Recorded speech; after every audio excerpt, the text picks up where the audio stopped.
Y'all thought this was a game? Y'all thought this was a game? Ain't nothing about this game that's worth being played. You heard me. I don't even know. What am I doing here? Just woke up. Jesus. Do my little shaky shakes. Welcome to Free World Radio. As you guys know, I'm your host, DJ MF Red Tables, the friendliest DJ in the O. But I'm not here to talk about me today. Today I'm here to talk about an elusive game designer. We talked with his partner the other day, and today we're going to talk to him. He is the designer of Ebonova, also the co-founder. I need everybody to give it up for Mr. Terrence Timmons.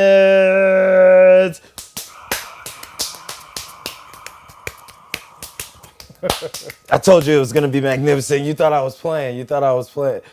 Hey, not all of us have cannons. Sit down, sir.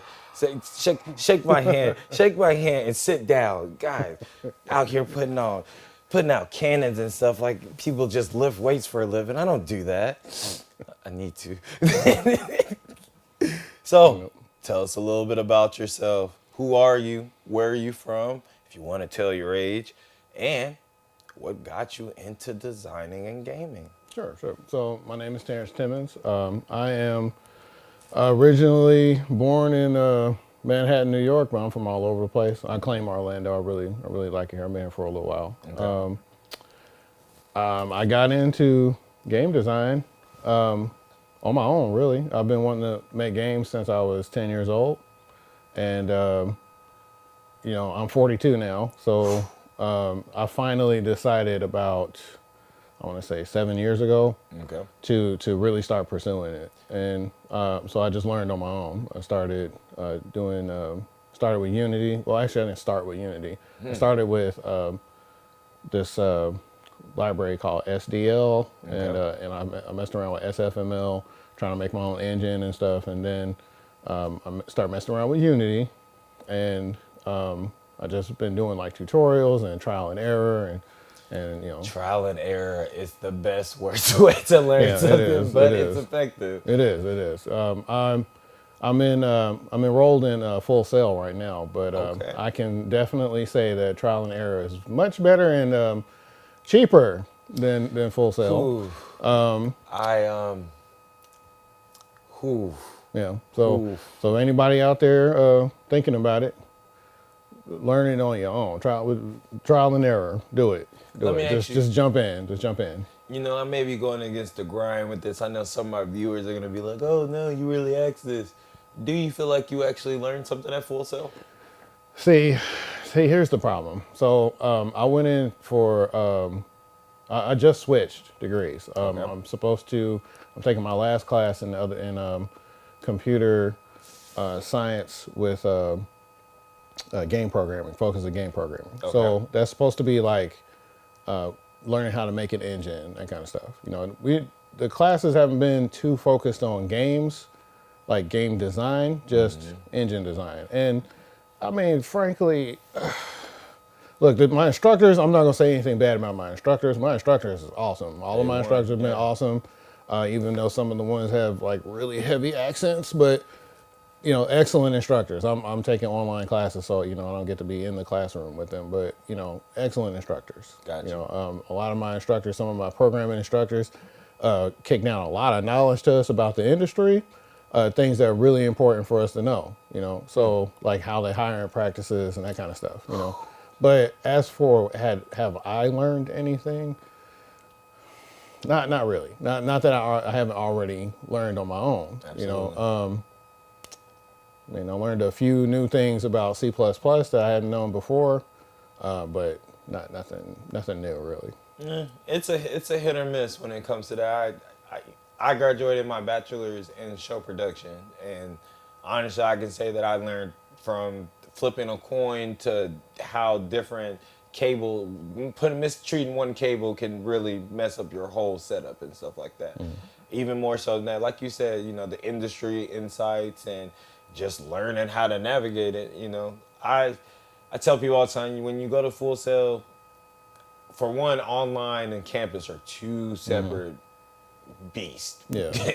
So I always inquire, well, not inquire. I always encourage people, go online because not online, go in person, because in person, them teachers, like you said, the teachers there are amazing. So if you have access to them, every day that you go to class, greatness is only a spectacle away at that point, Yeah. 'cause especially if you put the work in. But we're not here to talk about Full Sail and they get free commentary off my show. Not today. Exactly. Not Exactly. today. We are here because you are going to tell us some secrets. Am I right? I don't know about secrets, but I don't know about secrets, but yeah, we can definitely talk about our current project. So last time when Jaden was on, the project that we're working on is the same project, but it's changed a little bit. So Can we start with the name? yeah, so it was Lilium. So Lilium, we put that on hold for now. We're gonna come back to Lilium later. Lilium is supposed to be a game based on the story of Lilith. Okay. And a lot of people don't know that the Protestant Bible does not name Lilith as the first woman. But For my people that don't know who Lilith is, can you give a brief overview? yeah, For my, yeah. So in the Gnostic mysticism, Lilith is named as the first woman. So in the Bible story of creation, there's God creates the heavens and the earth and all the animals, and then he creates Adam, right? So after he creates Adam, he has Adam name all of the animals. Adam says, "Hey, I see a male and a female lion. They all have mates. I don't have a mate. I want a mate." So God's like, "Okay, I'll make you a mate." He makes Lilith. Now, the difference in the Adam and Eve story is that Lilith is made from dirt, the dust, just like Adam. So she is equal to Adam. Now, I'm not going to go all into the whole story, but there's some essay that happens, and Lilith wasn't standing for that. So she calls God, like, "Hey, this fool just tried to, force himself on me. I'm out." And the story goes down a different path from there. Now, what we wanted to do was focus on that aspect of the story, and then go a little God of War with it. So we're gonna come back to that. We're gonna come back to that because I want to. Wow. Yeah. I got a feeling this is gonna be pretty good, and I probably shouldn't have said so much about It's it, okay. but it's gonna be okay. Like, we're gonna come back. We're definitely gonna come back and do it. We're definitely gonna come back and do that. That's a hell of a storyline. Yeah. When you my mind, my creativity just went like Yeah, you just it just as soon as you hear yeah, it just takes you. Yeah. like wow. Yeah. When I was reading the story of Lilith, I was like, wow, like how come no one, and I don't want to say no one talks about Lilith, because Lilith is actually a pretty popular character. Right. She's been used many, many times, but usually she's seen as an evil character, and it's because she's they call her the mother of demons. So in the Gnostic text, she goes on to create demons. So Okay. and that's so I kind of find it strange that someone could be SA'd and then be the bad guy at the end of the story, but whatever. That's just me. We'll keep it moving. Medusa. Yeah. Like, Oh my gosh. so now we are working on Kebachet. So Say it one more time for me. Kebachet. Kepachet. Kebachet, daughter of Anpu. All right, that's the name of the game. All right. So you play as Kebachet, the daughter of Anpu. Now Anpu, for those that don't know, which is many people, Anpu is I'm going to say Kemetic name of the god that the Greeks called Anubis, the Egyptian god of death and burial. Right? Okay. So I don't really like using the Greek names, so I like to use the actual Kemetic, Coptic sounding names. That's what I'm going for. Okay. And the gameplay is very similar to what we had for Lilium. So if anyone got a chance to play that demo that was out for a little bit, it's going to be pretty similar. So we're doing spell sequences where you have to hold the button and you have to put in Whole lot of hand-eye coordination. Yeah, you got to put in. You don't have commands. that in a lot of games nowadays. They took that away. It's more just point shoot or Yeah. oh we're gonna go to this. You button mash still, but the actual hand-eye coordination to test yourself. Yeah. Okay, I'm with it. I'm following. Yeah. And she in the story she is tasked with defeating the children of The children. I'm gonna say his name wrong. The children. The children of not Apophis. What is his name? Apep. The children of Apep. So now, when I say children, I don't mean literally children. You know, This of is course. a cult. This is obviously The a cult we're children, talking about. yeah. The cult. If you want to say cultists, cult members, followers, you know, but Of course. I was calling them the children of Apep because Apep in the Kemetic mythology is the force of chaos and destruction. So in that mythology, there's also Sutek, which is the one they call Set, the brother of Asar. I'm gonna keep saying their names, Asar or Osiris, as people know him. In the story, I don't know if anyone knows the story. Asar kind of cheats on. Well, he doesn't cheat. Nefertiti is the wife of Set. She cheats on him with his brother. Yeah.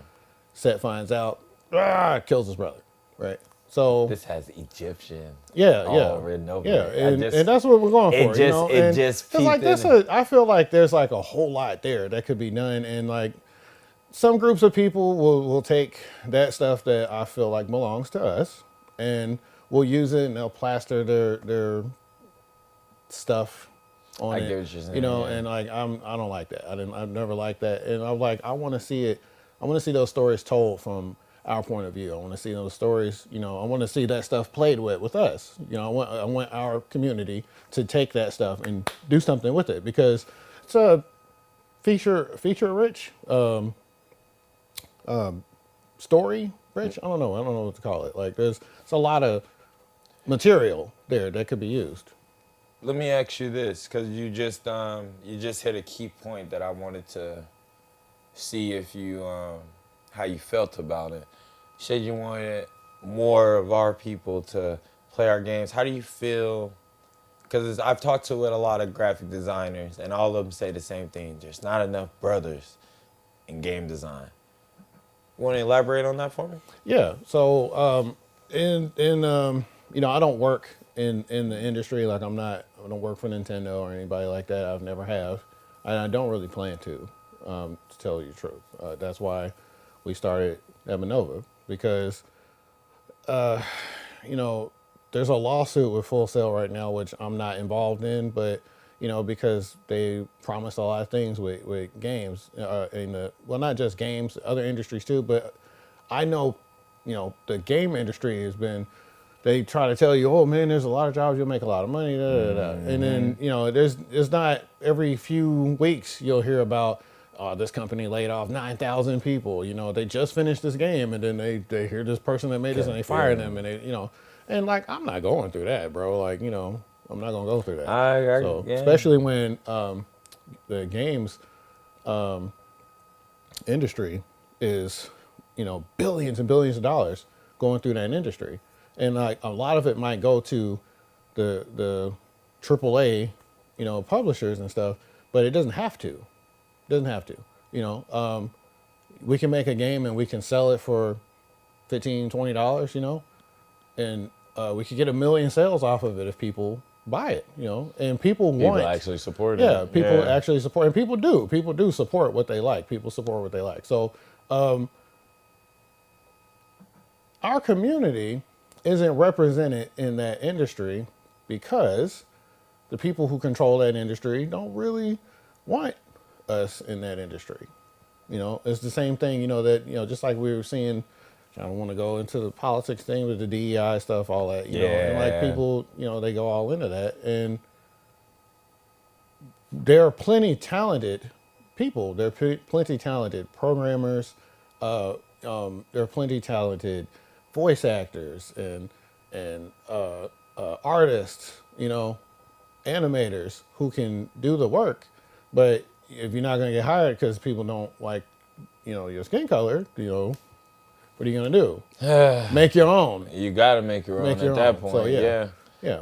Where do you see yourself after you finish these 2 games? Like, what is even though these 2 projects are a notch on your belt, is there another bigger notch down the line that you're working towards? Oh yeah. I hope to do this until the day I stop breathing. Okay, I plan to do this for, if I can live for another 200 years, I would, and I would just make games. Imagine all the games you would see in 200 years. Yeah, because, something I do briefly want to talk about a little bit, because I think people don't understand play.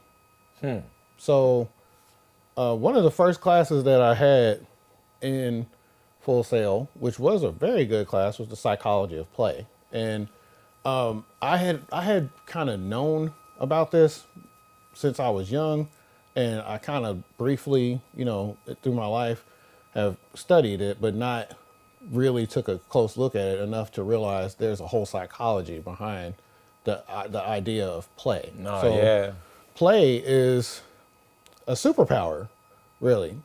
Play is a superpower. So any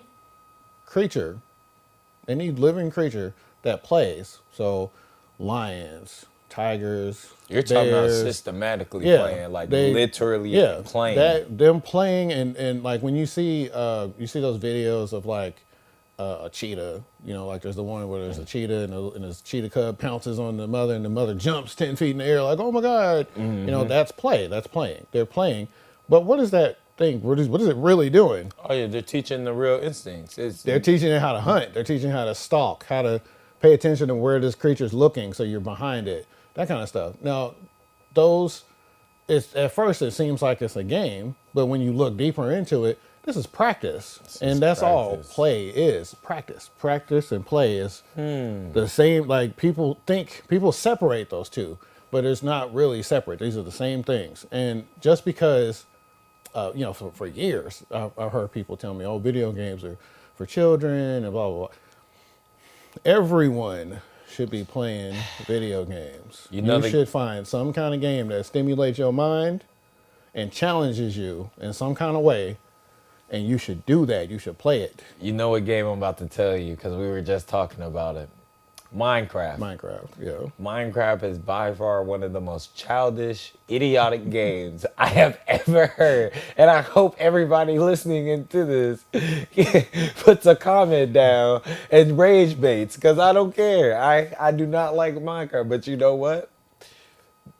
Minecraft teaches you that if you go in the woods and you chop enough wood, you can turn it into lumber, and you can turn that lumber into a block of wood. Yeah, and you can turn it into a house.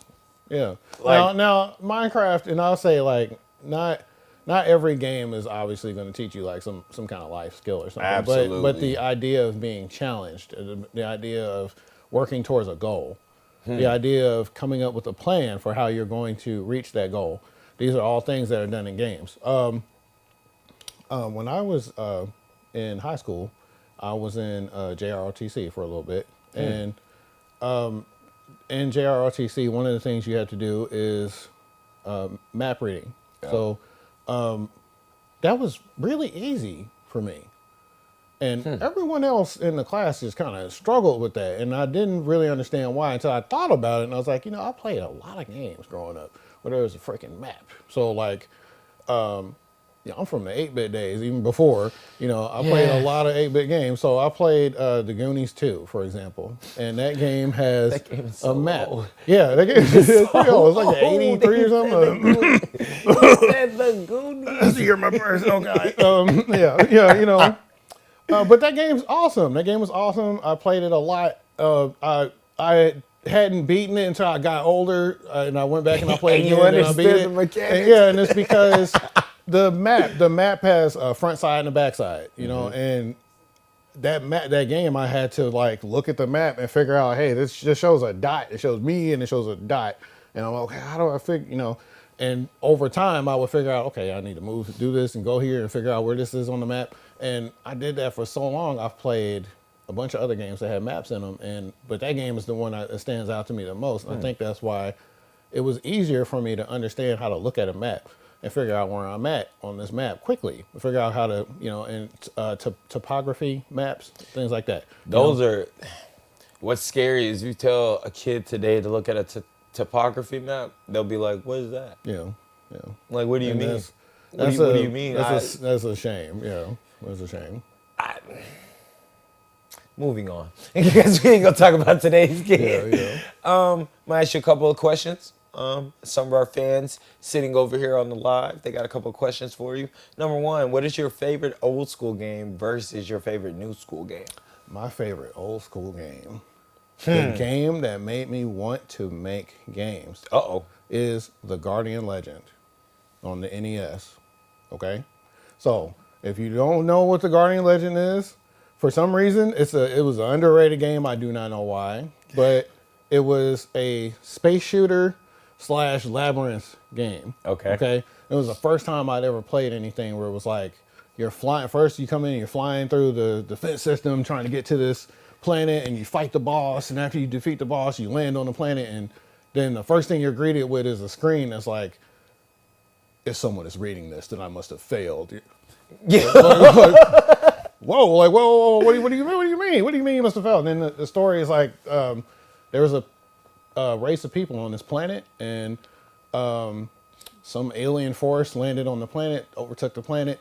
The guy who's writing these messages tries to blow up the planet, but apparently he fails. But he left clues to tell you how to activate the devices to blow up the planet. Sheesh. And the story is you are the guardian of Earth, and you're being sent to this planet that's hurtling towards space. It's full of all these deadly aliens. And the gameplay was like you space shooters. So it was a vertical space shooter. You're going through shooting and stuff, and you had a life bar instead of like a Galaga where it's one hit death. It wasn't that. You had like a shield meter. Man, because that Galaga was harsh. Yeah, and then you after you beat the space stage, you go to the labyrinth stage, and there's a labyrinth. You walk around on the planet. You got to find weapons and keys and kill bosses and find the corridors to beat the corridors so you could blow up the planet. That game, amazing. I love that game. I love that game so much. It's my favorite game, hands down. Now, new school. My favorite new school game right now.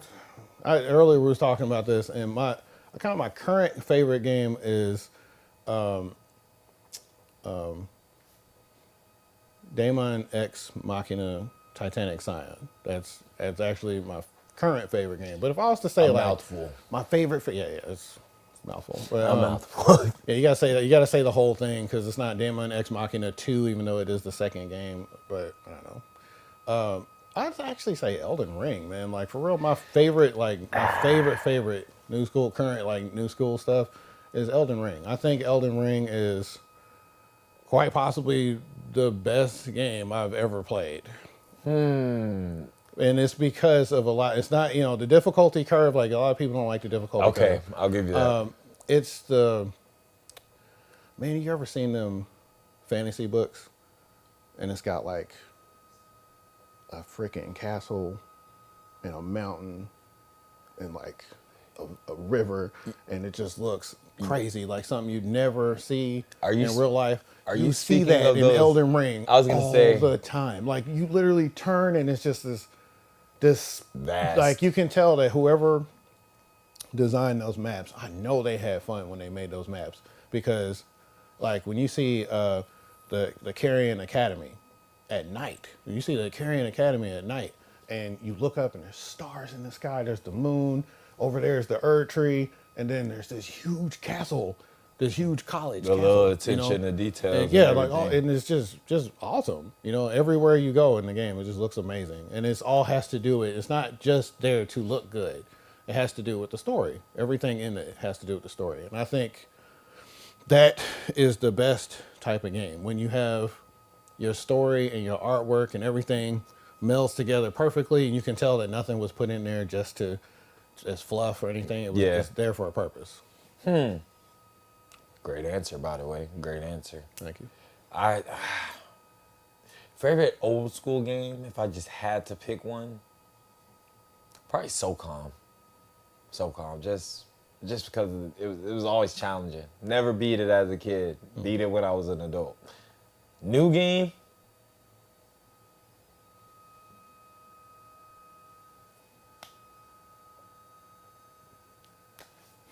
Damn.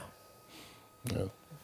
It's a lot of good games out. It's a lot of good games. It's a lot of good games out nowadays. I would have to go.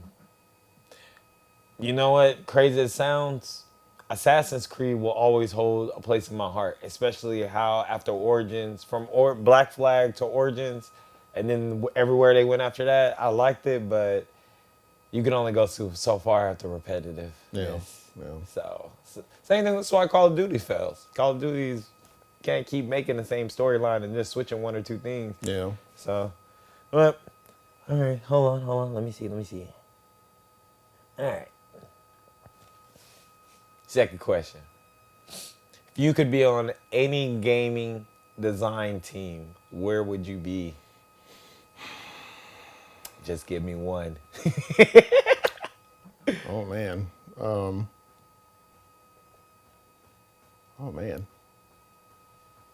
I don't know really. So like, I don't really know. I don't know because, like I said, I don't really see myself working in the industry with any of these companies. Now, Right. some like, I would love to, if I could, I would love to either work for or like be in the room with From Software because they have been like they've been literally my favorite game design company Okay.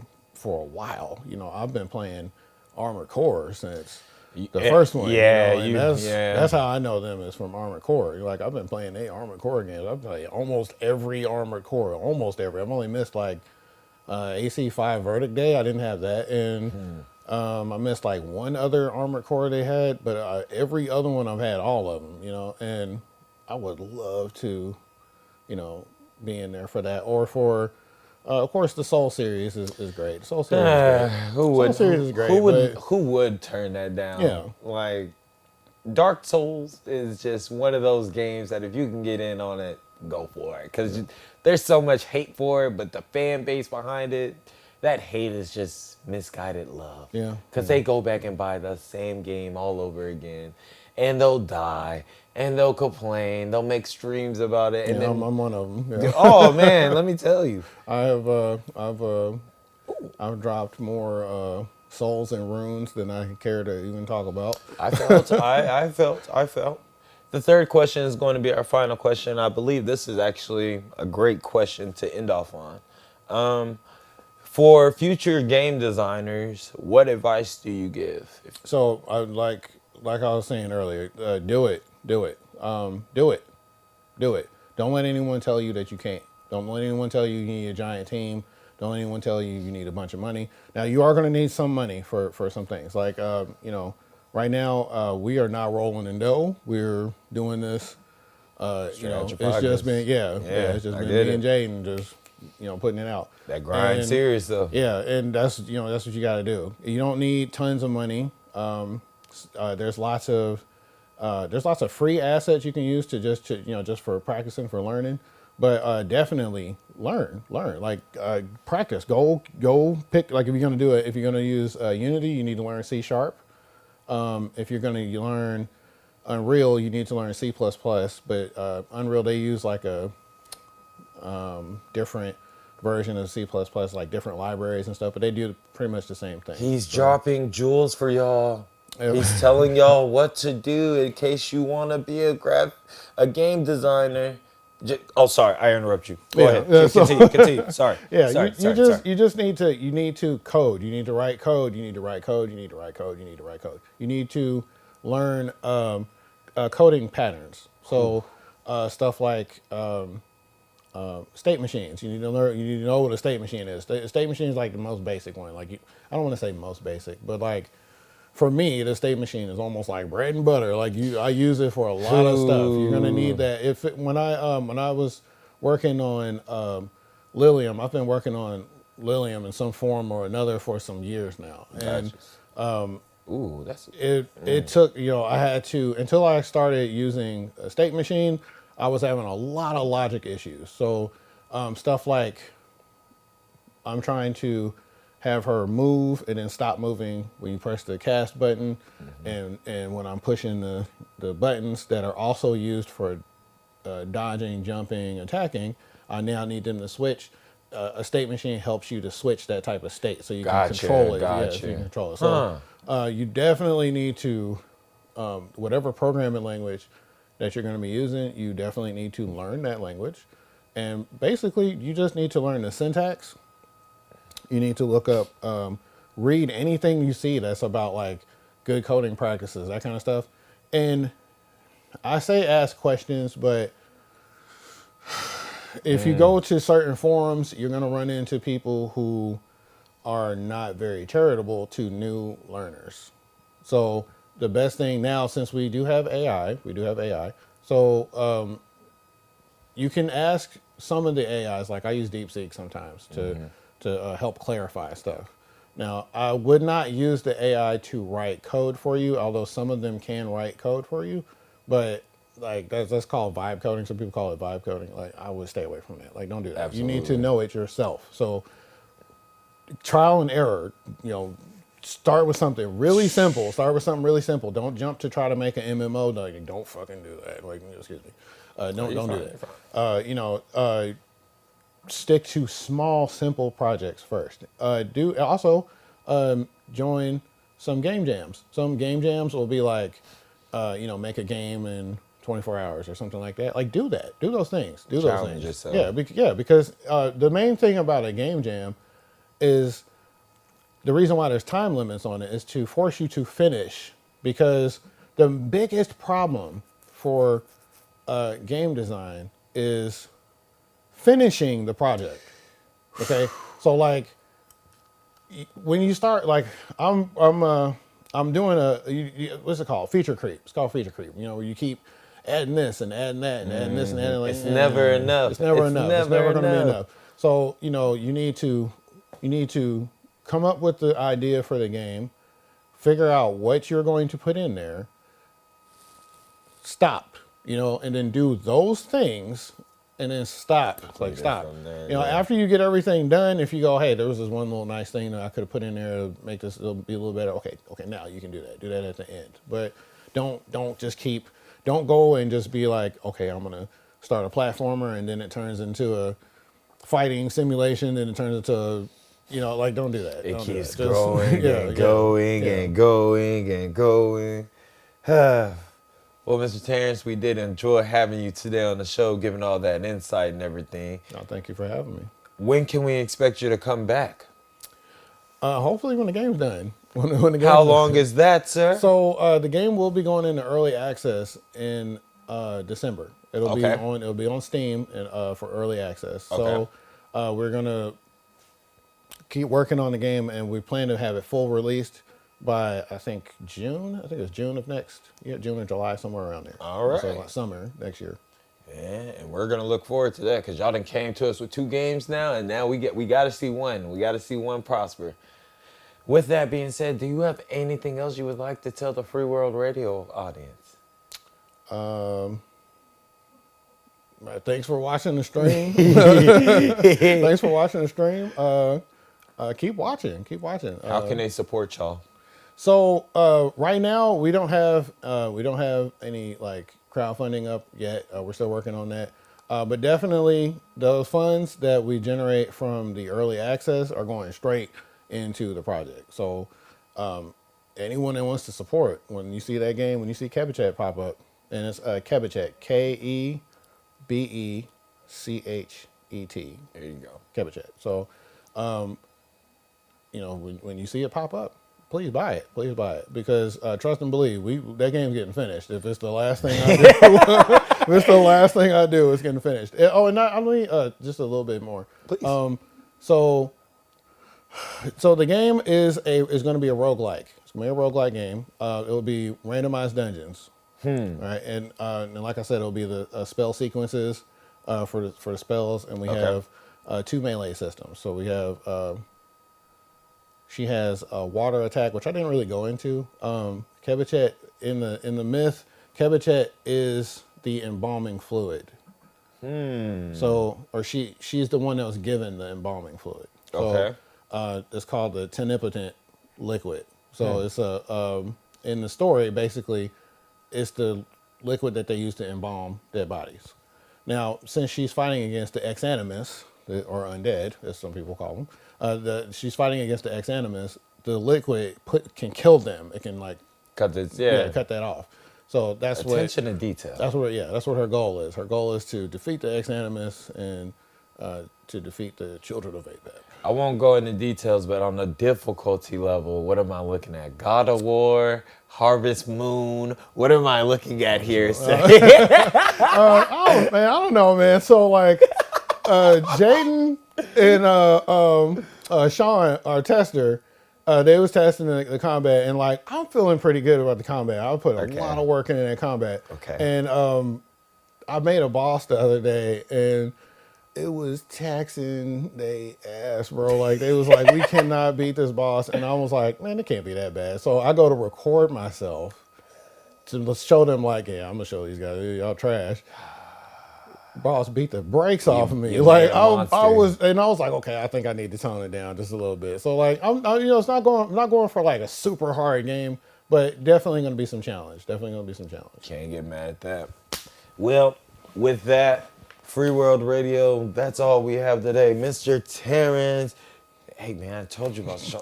God, hold on. Now I gotta do the whole show.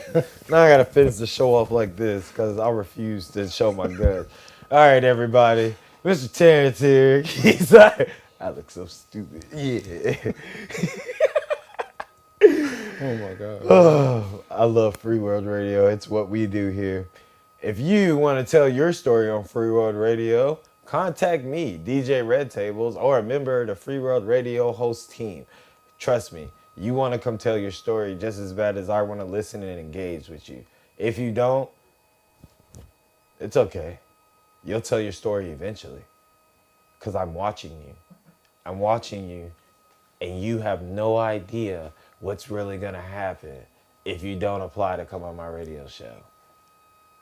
Until then, see you later.